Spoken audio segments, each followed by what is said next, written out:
my friends, and welcome back to the CJ Nerf channel. Fellas, before we get started, what do you guys think of the Hades up on the Nerf rival wall? I think it looks pretty good. Compressed everything down. Hopefully I left enough room for the Prometheus to go up on top and complete this look until more new blasters come out. But I digress. So my friends, yesterday when I was filming the Hades video, a package actually showed up from Amazon, which is this one here, which I do believe is my Nerf Elite Infinus replacement.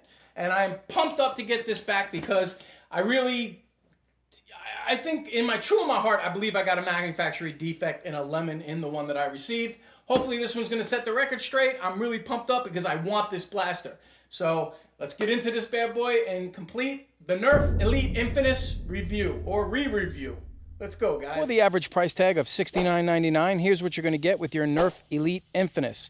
You're going to get the blaster itself, 30 Nerf Elite darts, a set of directions, and a 30-round drum. Features of the Nerf Elite Infinus are as follows. 4 tactical sling mounts located here, 2, 3, and then you could use one right there underneath the Infinus logo. You have 2 tactical rails up on top, located there and there. You have the Rev, the magazine release, and the trigger, as well as this cool waffling design here in the shell, which makes it really nice, along with that Elite Hyperfire paint job, as well as this front foregrip assembly for your foregrip.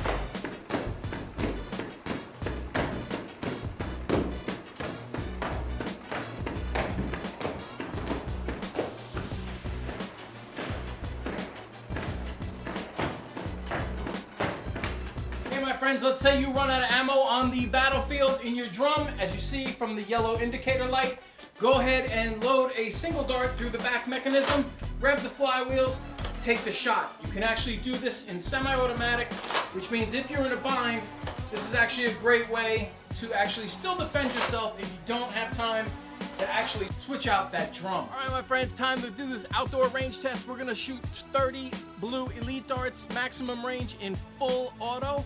And then we're gonna fire 25 white Elite darts in semi-auto, max range, arced, to see what the maximum distance is in both type of firing modes. Of course, we're gonna do that in time lapse, come back in regular time, and show you guys the results. As you can see from the wind from the tree, it's very mild to pretty much non-existent. Let's get started.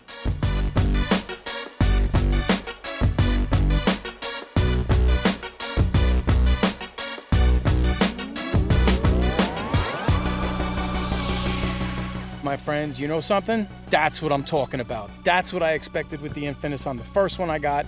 Definitely a manufacturer's defect and not anything other than that. So don't worry if you're going to purchase one of these. This blaster is absolutely awesome. Look at these ranges. In full burst mode, I was still getting out to about 75 feet. The edge of the driveway is 80. Anywhere under that is golden. And as you can see, we got really, really tight ranges. Now, taking a look when I did single fire with maximum on the Rev, I had how many darts? Over 80 and in the street. I mean, this is crazy. One even curved way out here. So I think the max dart is all the way out here. End of the driveway is 80. So what do you think? 85, 90? And that's awesome. Close to 100. Ooh, I even had an Elite dart get out here from the blue. Guys, unbelievable. Love the Infinus. So glad I got a replacement. One of the other features of the Nerf Elite Infinus is the indicator light, which will have 4 different settings: green, red, yellow, and yellow blinking. A yellow steady means that the drum is empty and we need to load more darts. Red you saw clearly in my first video because it meant jams and all sorts of problems. Green means all systems functioning and ready to fire. And a blinking yellow indicates that the drum is full. Do not try to load any more darts. All right, my friends, right now the indicator light is a steady yellow, meaning that the drum is empty. And just to make sure you can see that, as you see, there are no darts in the drum. But we're gonna go ahead and use the auto load feature. And for that, I'm actually gonna take used darts because I wanna see how it works when the darts aren't crisp and brand new. So here we go. And as you see, the light has now turned to green, letting us know that right now I don't have any jams and that we're actually running pretty steady and we could actually stop and fire if we wanted to.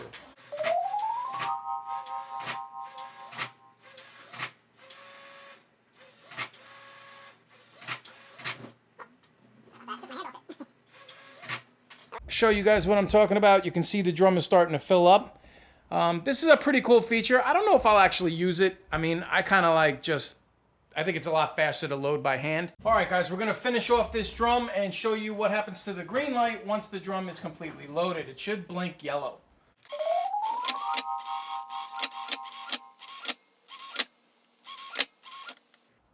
All right, there we go, blinking yellow. The drum is completely full now. So, okay, my friends, because of the tactical rails up on top and the fact that you can put other Nerf barrels on the front, this actually you can customize a lot of different cool ways, and I actually really like it. Now, keep in mind, I actually really love this look in particular, even with the sling. The only problem is my favorite barrel actually wobbles considerably.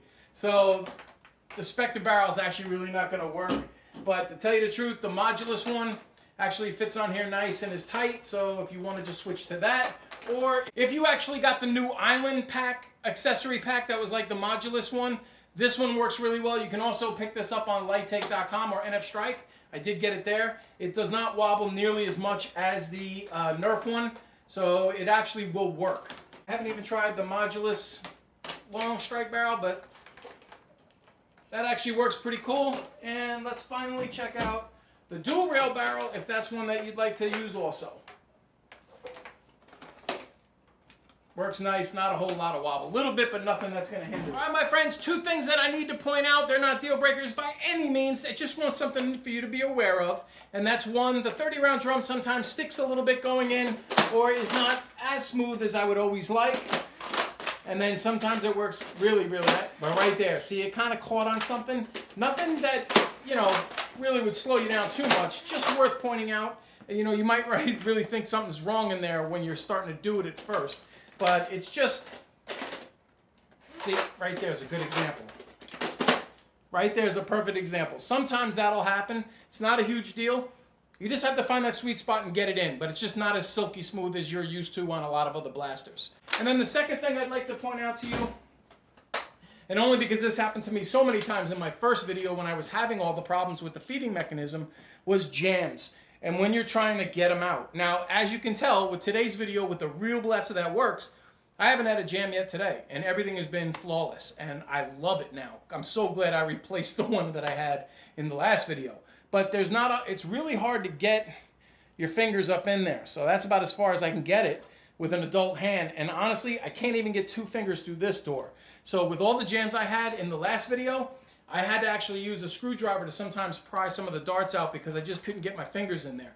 For some of you smaller Nerfers, that might not be a problem, but for an adult person with an adult-sized hand, just expect that, all right? The balance on the blaster, even when fully loaded, is nice. The blaster does weigh a little bit, so for younger Nerfers, it may be a little bit of a problem. As far as the auto-loading mechanism, I like it. I think it's a really cool, innovative idea. I just really honestly don't know how much I'll use it. I prefer to carry extra mags or drums, and for me, I just find it faster to switch. But in a pinch, that's actually a pretty cool feature to have. Just keep in mind that it does make a lot of noise, so if you're trying to be stealthy, not so much. So my friends, I can honestly say without a shadow of a doubt after fully testing the Nerf Elite Infinus that my last one was a lemon or a manufacturer's defect somewhere within the feeding mechanism, because I'll be honest with you, the replacement that Amazon has sent me is amazing. I absolutely love this blaster. This is what I expected right out of the box the first time. Unfortunately, it didn't work out that way for me, but no stress. I mean, Amazon makes the process of returning one very easily. Simply print out a label, tell them the reason what happened, send it back. They send you a new one within 2 days. Because like I said, I was working on the Hades video yesterday when this one actually showed back up. So guys, I'm so excited that I was able to re-review the Infinus and give it its proper due, because honestly, this is a fantastic blaster. If you've seen my last video, guys, don't hesitate. Now that you've seen this one, go out and get this. You won't be disappointed. Now, will you guys all use this feature? I'm curious to know. Drop that in the comment section. This is probably one that I am not going to use, but I do love everything else. I love the shell for sure. And I just think overall it's a fantastic blaster. So kudos to you, Nerf. Very happy with the Infinus. So far, I've been pretty on point with all of the new blasters. I've loved the Hades, I've loved the Ghost Ops Evader, and now you can add the Infinus to that group. Time to move on to another one of the new 2018 fall release blasters. See you guys on the next video. Hope you guys enjoyed this re-review of the Nerf Elite Infinus.